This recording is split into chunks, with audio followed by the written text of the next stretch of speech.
ચાંદની, દાળ વડા? હા બનાવી દે. ચાલો ફટાફટ બનાવી દઉં. દાળ વડા બનાવવા માટે મગની દાળને 3 થી 4 કલાક પલાળી હતી.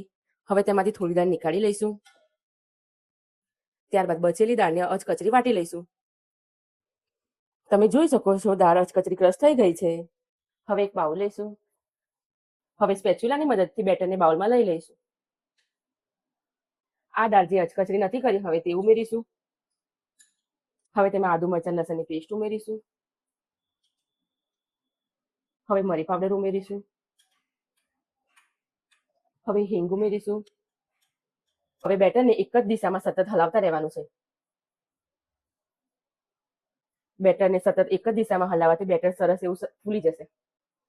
તમે જોઈ શકો છો બેટર સરસ ફૂલી ગયું છે. હવે તેમાં મીઠું ઉમેરીશું. કોથમીર ઉમેરીશું. તેને સરસ રીતે ફેંટી દઈશું. તમે જોઈ શકો છો બેટર થઈ ગયું છે. તમને ક્યારે ખબર પડશે કે બેટર રેડી થઈ ગયું છે? હવે એક બાઉલમાં પાણી લઈશું. તેમાં થોડું બેટર ઉમેરીશું.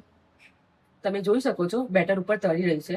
તેનો મતલબ એમ છે કે બેટર એકદમ રેડી છે. તમે જોઈ શકો છો હવે દાળ વડા માટે બેટર રેડી છે. તમે જોઈ શકો છો તેલ ગરમ થઈ ગયું છે. દાળ વડાનો ટેસ્ટ બમણો કરવા માટે તે તેલમાં પહેલા મરચાં તળી લેવા, કારણ કે તેનો ટેસ્ટ બમણો થઈ જશે. હવે દાળ વડા પાડી દઈએ.